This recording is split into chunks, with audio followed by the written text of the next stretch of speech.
আল্লাহর জন্য নামাজ, আল্লাহর জন্য কোরবানি, আল্লাহর জন্য বাঁচা, আল্লাহর জন্য মরা। নেতা নেত্রীর জন্য রক্ত দেওয়া যাবে না। ঠিক না বেঠিক? মুখ খুলে বোবার মতো বলেন, ঠিক না বেঠিক? নেতা নেত্রীর জন্য রক্ত দেওয়া যাবে না। রক্ত আল্লাহর দেওয়া নিয়ামত। এই যে রক্ত খায়া লয়া যে লাল বানাইছেন, এটা কে দিছে? কার রক্ত কারে দেন? কোন মেয়ের প্রেমে পাগল হয়ে গলায় দড়ি দিয়ে রক্ত দেওয়া যাবে না। কোন মেয়ের প্রেমে পাগল হয়ে হাত কাইটা রক্ত বের করা যাবে না। ওরে কপাল পোড়া জানোয়ার, সাবধান, কার রক্ত কারে দাও। কোন সভ্য ভদ্র যুবক কোন মেয়ের জন্য রক্ত দিতে পারে না। রক্ত দিয়েছে আল্লাহ, আল্লাহর রক্ত কারে দাও। কারো জন্য কারো জীবন থেমে থাকে না। যে তোমাকে চায় না তাকে তোমার জীবনের কোনো প্রয়োজন নাই। আর ভালোবাসা যদি উতলায় ওঠে, ডাইরেক্ট সাহস নিয়ে মেয়ের বাবারে প্রস্তাব দাও যে আমি তোমার মেয়েরে বিয়ে করব। এইটা না পাইরা সিফায় সাফায় ফাঁকে ফোকে ঘুরো, এটা কোন ধরনের অভ্যাস? এটা তো কাপুরুষের পরিচয়। আমার কথা হলো, মেয়েদের পিছনে তুমি তোমার গুরুত্বপূর্ণ সময় কেন নষ্ট করবা? যোগ্যতা অর্জন করো, টাকা পয়সা কামাই করো, ক্যারেক্টার ভালো করো। আবার বলি, যোগ্যতা অর্জন করো, টাকা পয়সা কামাই করো, ক্যারেক্টারকে সুন্দর করো। তোমার আদর্শ থেকে যেন মদিনাওয়ালার ঘ্রাণ আসে। তুমি রাস্তা দিয়ে হাঁটলে যেন মানুষ বলে সুদর্শন, উত্তম আখলাকের যুবক। ওর চরিত্রের ভিতরে কোনো ব্যাড ক্যারেক্টার নাই। চরিত্র ভালো, আদর্শ ভালো, রক্ত ভালো, ব্যবহারও ভালো। যোগ্যতা অর্জন করো, তোমার মেয়ে খোঁজা লাগবে না। মেয়ের বাড়িতে গিয়া তোমার খোঁজা লাগবে না। তোমার ব্যবহার আর আদর্শ আর যোগ্যতা দেখে হাজারো মেয়ের বাবারা তোমারে খুঁজবে। জি, সবাই এখন পজিশন দেখে, লাইন মারবে তোমার লাগে, আর টাইম মতো বিয়ে বইবে টাহাওয়ালার লাগে। তুমি কোন ছাতা মাতা? তোমার গোনা ধরার টাইম আছে? তুমি তো অগার ঘরের মগা, তুমি তো নিজেরই চেনো না। মা বাবার মুখে হাসি ফুটাও, টাকা পয়সা কামাই করার জন্য শক্ত হয়ে মাটিতে দাঁড়াও। আল্লাহু আকবার বলেন। লেখাপড়া করো, ব্যবহারটারে সুন্দর বানাও। তোমার চমৎকার ব্যবহার দেখে মহল্লার অনেক বাবারা তার মেয়েকে দেওয়ার জন্য প্রস্তুতি গ্রহণ করবে। তুমি কেন মেয়েদের পিছনে ঘুরবা? তোমার পিছনে ঘুরবে, কারণ ভালো জিনিস পাওয়ার জন্য ঘোরা লাগে। কথা কন দেখা। ঢাকা শহরের অলিতে গলিতে দেখছি ভালো গরুর দুধ পাওয়া যায় না। একজনের দেখলাম ফোর্ড নিয়া 3 মাইল দূরে হাইটে গিয়া দুধ কিনতে গেছে। এত দূরে গেছেন কেন? যেমন করবো কি, পুরো বাজারের দুধ যা আছে সব বুড়িগঙ্গার পানি। এজন্য ভালো জিনিস কিনতে গেলে অনেক দূরে যাওয়া লাগে। ওয়া মাহইয়ায়া ওয়া মামাতি লিল্লাহি রাব্বিল আলামিন।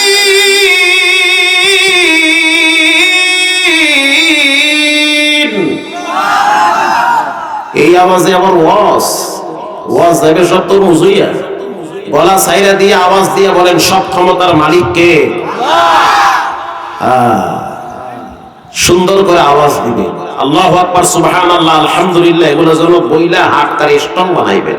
আর নাইলে আজরাইল যখন চিপ দিবে গ্যা হয়ে যাবে, মুখ দিয়ে কিছুই বাইরে বেরোতে হবে। এবার বলেন, সব ক্ষমতার মালিক কে? আপনার বেঁচে থাকা, আপনার মরে যাওয়া দুনিয়ার কারো জন্য হবে না। এমনকি মায়ের জন্য মরা যাবে না, বাবার জন্য মরা যাবে না, কারো জন্য কারো জীবন দেওয়া যাবে না। জীবন যার দিতে হবে তার।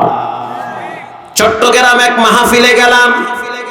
মাহফিলের সভাপতির বয়স 17 বছর, ক্যাশিয়ারের বয়স 14 বছর। বিশ্বাস যদি না হয়, কক্সবাজার, চট্টগ্রামে যত মাহফিল হয় অধিকাংশ আয়োজন কমিটির বয়স হলো 15-16 বছর। 6-7 এর ছাত্ররা মহল্লায় মহল্লায় কোরআনের তাফসীর দেয়। আল্লাহু আকবার বলেন। আব্দুল্লাহ আলামিন ভাইরে জিজ্ঞেস করেন, তিনি তো প্রায় কক্সবাজার যায়। আমি না হইলেও বছরে 30 বার যাই কক্সবাজারে মাহফিলে। ওয়ালে ওয়ালে লেখা দেখি, জমিন যার আইন চলবে তার। বলেন এই জমিনের মালিক কে? জমিন যার আইন চলবে তার। এই বয়ান যখন আমি জুমার দিন দিলাম, চাকরি আমার অর্ধেক গেছে। আমার নামেও কিন্তু মামলা আছে আল্লাহর ভয়ে। আমি যেখানে জুমা পড়াই সব মাতাওয়ালারা, 12 কুতুবের আড্ডাখানা। জুমার দিন মুসল্লি হয় 9-10 হাজার। এখন না হয় জায়গায় বেগায় ওয়াজ করে, হে না তো আবার ঠিকই মেডিসিন দেওয়া লাগে, বুঝতে হবে। তা আমার একদিন এনএসআই এর সদস্য বলে, আপনার নাম তো লিস্টিতে আছে, কেন? আমার অপরাধ কি? আমি তো মিষ্টি বয়ান করি, সুর দিয়ে ওয়াজ করি। মিষ্টি বয়ানের ঠেলায় মানুষের হওয়াই হারাই আমি। মিষ্টি বয়ানের ভিতরে কার আবার তিতা লাগলো? আপনি একদিন বয়ানে সাইদি সাহেবের জন্য দোয়া করছিলেন, এটা আপনার বড় অপরাধ। দ্বিতীয় অপরাধ হলো আপনি বলেছেন জমিন যার আইন চলবে তার। তাহলে দেশ চালায় কারা? আমি বলছি দেশ যারাই চালাক না কেন, প্রত্যেকটা মানুষের দিলের ভিতরে থাকতে হবে জমিনের মালিক যিনি, আইন চলবে তার। আসতে বলবেন না, জোরে বলেন ঠিক না ব্যাঠিক। কোরআনের ভিন্ন এক আয়াতে রব্বুল আলামিন বলেন, وَمَنْ لَمْ يَحْكُمْ بِمَا أَنزَلَ اللَّهُ فَأُولَئِكَ هُمُ الْفَاسِقُونَ।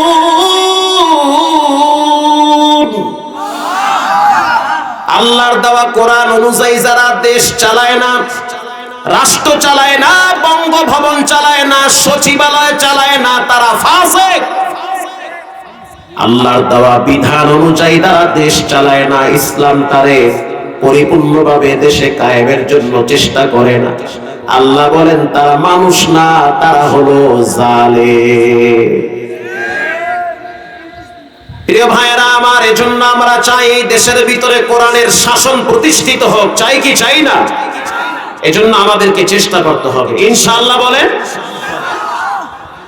ওয়া মাহইয়ায়া ওয়া মামাতি লিল্লাহ, আমার বেঁচে থাকা মরে যাওয়া একজনের জন্য হবে, রব্বিল আলামিন, যিনি সর্বময় ক্ষমতার মালিক, তিনি হলেন কে? প্রিয় যুবক ভাইরা আমার, বানরের মতো ঘেনর ঘেনর করে মরার চাইতে সিংহের মতো চিৎকার মেরে হকের পক্ষে আওয়াজ দিয়ে জালিমের সামনে রক্ত দেওয়া 1000 গুণ ভালো। শিয়ালের মতো 300 বছর বাঁচার চাইতে সিংহের মতো একদিন গর্জন দিয়া বাঁচা ভালো। এজন্য রব্বুল আলামিন কোরআনে বলেছেন, তোমাদের কি হলো? ওয়ামা লাকুম লা তুকাতিলুনা ফি সাবিলিল্লাহ ওয়াল মুস্তাদআফিন, তোমাদের কি হইল? তোমরা কেন আল্লাহর রাস্তায় জিহাদ করো না? আল্লাহর রাস্তায় কেন সংগ্রাম করো না? আল্লাহর জন্য কেন যুদ্ধ করো না? আল্লাহর জন্য কেন রক্ত দাও না? আল্লাহর জন্য নিজের জীবনটারে কেন পরিচালনা করো না? ওয়ামা লাকুম লা তুকাতিলুনা ফি সাবিলিল্লাহ, পেটের চিন্তা, দলের চিন্তা, নেতা নেত্রীর চিন্তা বাদ দাও। চিন্তা করা লাগবে জমিন যার, হুকুম চলবে তার। ওয়াল মুস্তাদআফিনা মিনার রিজাল ওয়ান নিসাই ওয়াল উইলদানিল্লাযীনা ইয়াকুলুনা রাব্বানা, তোমাদের কি হইল? তোমরা আল্লাহর জন্য জিহাদ করো না, অথচ মাজলুম নারীরা চিৎকার মেরে বলে আমাদেরকে বাঁচাও। ফিলিস্তিনের বাচ্চারা বলে আমাদেরকে বাঁচাও, আমরা একবেলা খাবারের জন্য যুদ্ধ করি। দুর্বল পুরুষগুলা বলে আমাদের হাতে অস্ত্র নাই, খাইতে গেল বোম মারে, ঘুমাইতে গেল গুলি করে, রাত দিন একাকার হয়ে গেছি। ওয়াল মুস্তাদআফিনা মিনার রিজালি ওয়ান নিসাই ওয়াল উইলদান, আল্লাহ পাক বলেন তাদের কান্নার আওয়াজ কি তোমাদের কানে যায় না? তাদের চিৎকারের আওয়াজ কি তোমাদের কর্ণে কহরে পৌঁছে না? তাদের আর্তনাদ তোমাদের কলিজার ভিতরে কি বিদ্ধ হয় না? বসে থাকার সময় নাই, যদি ডাক আসে আবার নাস্তিকদের সাথে যুদ্ধ করে রক্ত দেওয়া লাগবে। ওয়াল মুস্তাদআফিনা মিনার রিজালি ওয়ান নিসাই ওয়াল উইলদান ইয়াকুলুনা রাব্বানা আখরিজনা মিন হাযিহিল ক্বরিয়া সেই মাজলুম বাচ্চারা, ছোট ছোট বাচ্চারা, দুর্বল অসহায় নারীরা, যাদের থাকার ঘর নাই, যারা ঘুমাবার মতো কোনো খাট পায় না, যারা ঘাস খায়া নিজের পেট চালায়, যারা নিজের সতীত্বকে রক্ষা করতে পারে না, জালেমরা তাদের উপরে অত্যাচারের স্টিমরোলার চালাইতেছে, তারা চিৎকার মেরে আল্লাহরে বলে, রব্বানা আখরিজনা মিন হাযিহিল ক্বরিয়াতিয যালিমি আহলুহা ওয়াজআল লানা মিন লাদুনকা ওয়ালিয়্যান ওয়াজআল লানা মিন লাদুনকা নাসীরা।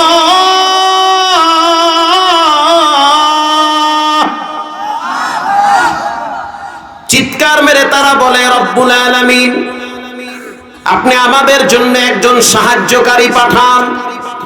হে যুবক, তোমার রক্ত থেকে তো হযরত আলীর ঘ্রাণ বের হওয়ার কথা, তোমার রক্ত থেকে তো হাসানের ঘ্রাণ আসার কথা, তোমার রক্ত থেকে তো হযরত আমির হামজার শহীদ হওয়ার ঘ্রাণ আসার কথা।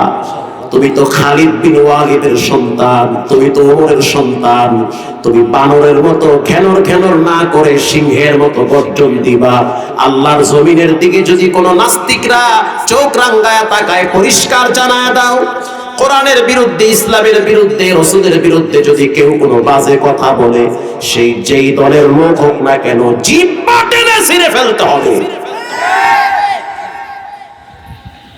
রব্বানা আখরিজনা মিন হাযিহিল ক্বরিয়াতিয যালিমি আহলুহা। আজ যদি তোমার বোনটারে বেঈমানেরা বন্দী করে রাখে, তোমার কেমন লাগবে? আজ যদি তোমার সন্তানটারে পায়ের ভিতরে শিকল লাগাইয়া জেলখানায় বাঁধে, কেমন লাগবে? আজ যদি তোমার ঘরের উপরে বোম পড়ে, তোমার কেমন লাগবে?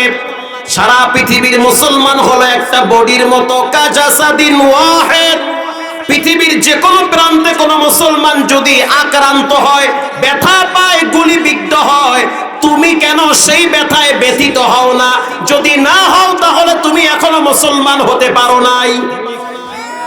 কারণ রাসূল বলেছেন, সারা দেহের যতগুলো অঙ্গ আছে, কাটা দিয়ে খোঁচা মারলে মাথায় লাগে, হাতে বিদ্ধ হইলে আরেক হাতে টের পায়। সারা পৃথিবীর মুসলমান হলো একটা দেহের মতো। ভারতের মুসলমান যদি কষ্ট পায়, আমাদেরও কলিজায় রক্তক্ষরণ হয়। কথা কন না কা নাকি হিজড়া হয়ে গেছেন আপনারা? পৃথিবীর কোন প্রান্তে কোন মুসলমান যদি ব্যথা পায়, কষ্ট পায়, সেই ব্যথায় তোমারও ব্যথিত হওয়া লাগবে। এটা মুসলমানের বৈশিষ্ট্য, মুসলমানের চরিত্র। মুসলমান একার চিন্তা করতে পারে না, মুসলমান চিন্তা করে 250 কোটি মুসলমান যদি কোথাও খারাপ থাকে, আমিও তখন খারাপ থাকি। এজন্য শহীদি মৃত্যুর কামনা করা, শহীদি তামান্না দিলে ধারণ করা। মৃত্যু একদিন হবে, মরণ থেকে কেউ বাঁচতে পারবে না। ওয়াজাআত সাকরাতুল মাউত, মৃত্যুর যন্ত্রণা বড় কঠিন। একটা টোকা মারলে তো দেহের ভিতরে খবর হয়ে যায়, একটা কাটা বিদ্ধ হইলে কলিজায় রক্তক্ষরণ হয়। মাছ যদি আপনারে আল দেয়, ট্যাংরা মাছ যদি আপনারে ঘাই মারে, সারা রাত ঘুমাইতে পারেন না। জাহান্নামের আগুন কেমনে সহ্য করবেন? দুনিয়ার আগুনে আপনি 10 সেকেন্ড আঙ্গুল লাগাইতে পারবেন না, তাহলে জাহান্নামের আগুন কেমনে সহ্য করবেন রে যুবক? সাবধান। আল্লাহ রাব্বুল আলামিন বলেন, যারা নাফরমান হয়ে কবরে যায়, যারা আল্লাহর সাথে দুশমনি করে কবরে যায়, আল্লাহর অকৃতজ্ঞ হয়ে যারা কবরে যায়, তাদের শাস্তি কেমন হবে? তাদের শাস্তি হবে এমন ভাবে, কুল্লামা নাযিজাত জুলুদুহুম বাদদালনাহুম জুলুদান গায়রাহা লিয়াযুকুল আযাব। আল্লাহ পাক জাহান্নামের আগুনে যখন তাকে ছেড়ে দিবে, নামাজ পড়ছো, পড়ি নাই, হালাল খাইছো, খাই নাই, তো করছো কি? যাও জাহান্নামে যাও। মোটা শিকল দিয়ে যখন পায়ে বাঁধা হবে, সুম্মা ফি সিলসিলাতিন যারউহা 70, আল্লাহু আকবার বলে, 70 হাত শিকল নিয়ে যখন পায়ের ভিতরে বাইধা দিবে, এরপরে যখন জাহান্নামে ফালাবে, জাহান্নামের আগুন যখন তার চামড়ায় লাগবে, আল্লাহ পাক বলেন চামড়ায় লাগার সাথে সাথে চামড়াটা খইসা পড়ে যাবে। কুল্লামা নাযিজাত জুলুদুহুম বাদদালনাহুম জুলুদান গায়রাহা লিয়াযুকুল আযাব। চামড়া যখন খইসা পইরা যাবে সে চিৎকার মারবে, রব্বুল আলামিন আমারে বাঁচাও। আল্লাহ পাক বলবে না ফরমান তোর সাথে কোনো কথা নাই। তখন সে চিৎকার মেরে বলবে সন্তানেরা আমারে বাঁচাও। সন্তানরা বলবে তোমার চিন্তা তুমি করো, আমি আছি আমাদেরকে নিয়ে ব্যস্ত। তখন সে চিন্তা করবে হালাকা আন্নি সুলতানিয়া, দুনিয়ায় তো আমার বড় ক্ষমতা ছিল, আমার সেই ক্ষমতা কোথায়? তখন সে বলবে হালাকা আন্নি সুলতানিয়া, ক্ষমতাও তো কোনো কাজে আসলো না। জাহান্নামের আগুনে পুরাইতে পুরাইতে চামড়া উঠবে, আবার লাগবে, আবার উঠবে, আবার লাগবে, আবার উঠবে, আবার লাগবে। জ্বলতে জ্বলতে জ্বলতে জ্বলতে সে বলবে আল্লাহ আপনি আমারে মরণ দেন। আল্লাহ আকবার বলেন, আল্লাহ আমারে মৃত্যু দেন, আমি মৃত্যু কামনা করি। রব্বুল আলামিন বলেন ফাআলহামাহা ফুজুরাহা ওয়া তাকওয়াহা, ভালো মন্দ বুঝার মতো জ্ঞান দিয়েছি, কেন ভালো কাজে তোমার জ্ঞানটা ব্যয় করো নাই? এখন তুমি মরবাও না, বাঁচবাও না, তোমার শাস্তি এভাবে চলতে থাকবে। এবার কিছুক্ষণ পর সে চিৎকার মেরে বলবে আমারে পানি দাও। রব্বুল আলামিন বলবে ফেরেশতারা নাফরমানরে দুনিয়াতে আমি অনেক পানি পান করাইছি, গেলাসের পর গেলাস পানি খাওয়াইছি, মিষ্টি পানিও খাওয়াইছি, নরমাল পানিও খাওয়াইছি, আবার পানির ভিতরে চিনি দিয়া ট্যাং লাগায়া শরবত বানাইয়াও খাওয়াইছি, আবার আমের জুস খাওয়াইছি, আঙ্গুরের জুস খাওয়াইছি। গরমের দিন যখন অস্থির হয়ে যেত তখন রং বিরঙ্গের মিষ্টি ফল খাওয়াইয়া বান্দার কলিজাটা ঠান্ডা বানাইছি। এত নিয়ামত তারে দিলাম, বহুত গেলাস তারে পানি পান করাইছি, এখন আর পানি পান করানো যাবে না। ফেরেশতারা বলবে এখন কি পান করাবো? আল্লাহ অর্ডার করবে রক্ত আর পুষ পান করা। এই খবিসের মুখ দিয়া গরম রক্ত আর পুষ পান করাও। যখন রক্ত আর পুষের গেলাস তার মুখের সামনে দিবে, চিৎকার মেরে বলবে রব্বুল আলামিন গন্ধ আসে, খাইতে পারি না। আল্লাহ পাক বলবে ফেরেশতারা জোর কইরা খাওয়াও, খাওয়াইতে থাকো। এবার যখন তারে রক্ত আর পুষ পান করাবে, করার সাথে সাথে পায়খানার রাস্তা দিয়া নারী ভুঁড়ি পচে বের হয়ে যাবে। প্রিয় বাবারা, আবার যুবক ভাইয়েরা, আবার জাহান্নামের আগুন থেকে যদি বাঁচতে চান তাহলে শহীদি মৃত্যু কামনা করা লাগবে। আল্লাহু আকবার বলে। যার অন্তরে শহীদ হওয়ার তামান্না নাই সে মুনাফিকদের কাতারে থাকবে। প্রিয় ভাইয়েরা আমার, আল্লাহর রাসূল বলেন সুম্মা উখিয়া সুম্মা উক্তাল, আল্লাহ যদি আমারে জীবন দেয়, আবার যদি আমাকে শহীদ করা হয়, আবার যদি আমারে মরণ দেয়, আবার যদি শহীদ করা হয়, তারপরেও আমি আল্লাহর জন্য মরতে চাই, শহীদ হইতে চাই। কারণ যাকে শহীদ করা হয়, শহীদদের জান এমন ভাবে বের করা হয়, পায়ের ভিতরে যদি মশায় কামড় দেয় যেই পরিমাণ ব্যথা পাওয়া যায়, এর চেয়ে অল্প ব্যথায় শহীদের জান বের করা হয়। সুবহানাল্লাহ বলে। আপনাদের কি কষ্ট হইতেছে নাকি? প্রিয় ভাইয়েরা আমার, এবার শহীদদের ব্যাপারে আল্লাহ কোরআনে কি বলেন শুনেন। ওয়ালা তাহসাবান্নাল্লাযীনা কুতিলু ফী সাবিলিল্লাহি আমওয়াত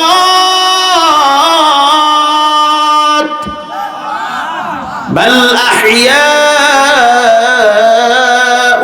ইনদা রাব্বিহিম ইউরযাকুন।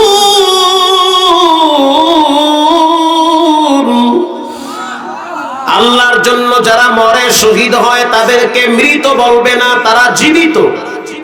আল্লাহর জন্য যারা মারা যায় তারা হলো জীবিত। তাদের কবরে টাইম টু টাইম খাবার পৌঁছায় দেয় কে? এবার আসেন বুখারী শরীফের হাদিস, রাসূল বলেন যারা শহীদ হয় তাদেরকে 6টা ফজিলত দেওয়া হয়, 6টা মর্যাদা দেওয়া হয়। মরণ তো একদিন হবে, হয় ঘরে, না হয় চায়ের দোকানে, না হয় আগুনে, না হয় পানিতে, যে কোনো সময় মৃত্যু হবে। তবে দিলের ভিতরে তামান্না রাখতে হবে আমার মৃত্যুটা যেন শহীদি মরণ হয়।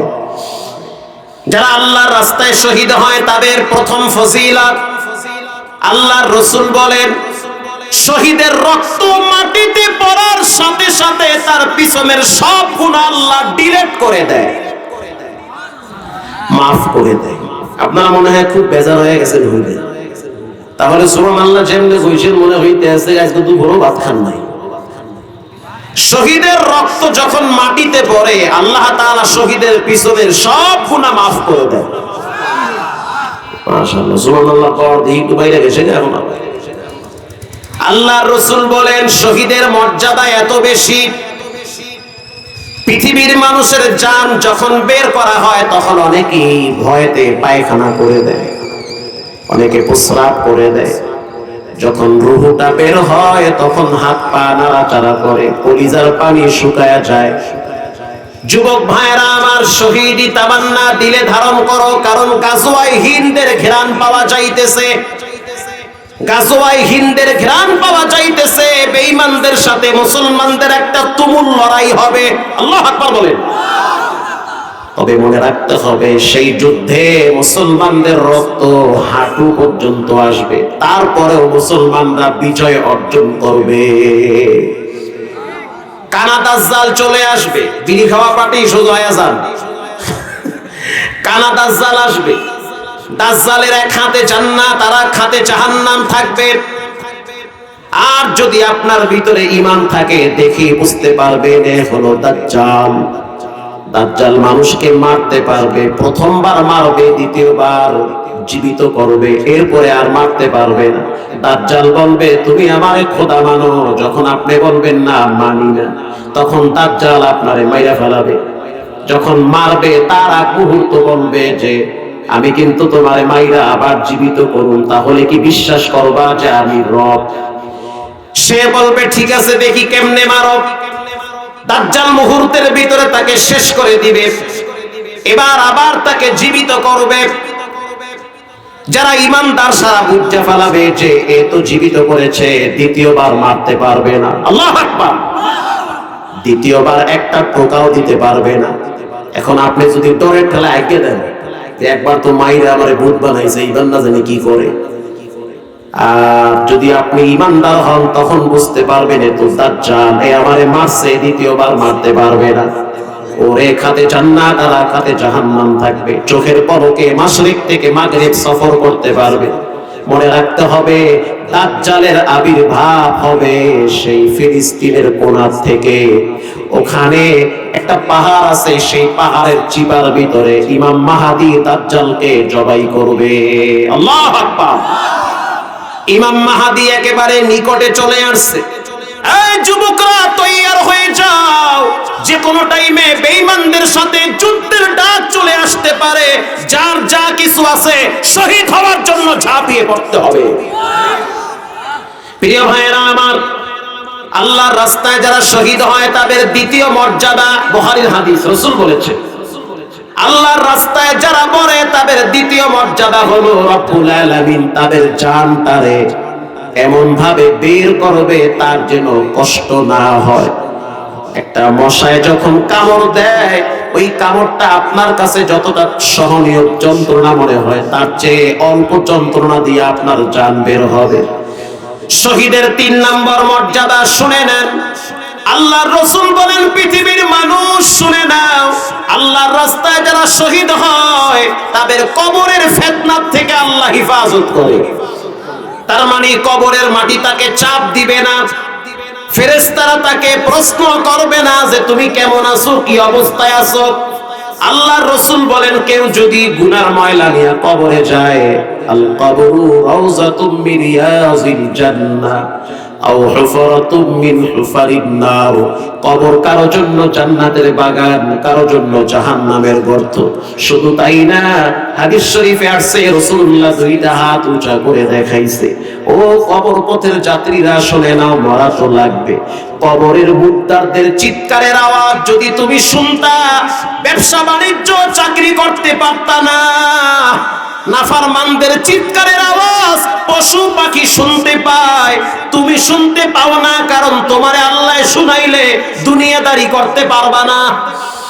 এজন্য কবরের নাফরমানদের চিৎকারের শাস্তির আওয়াজ দুনিয়ার জীব জানোয়ারেরা শুনতে পায়।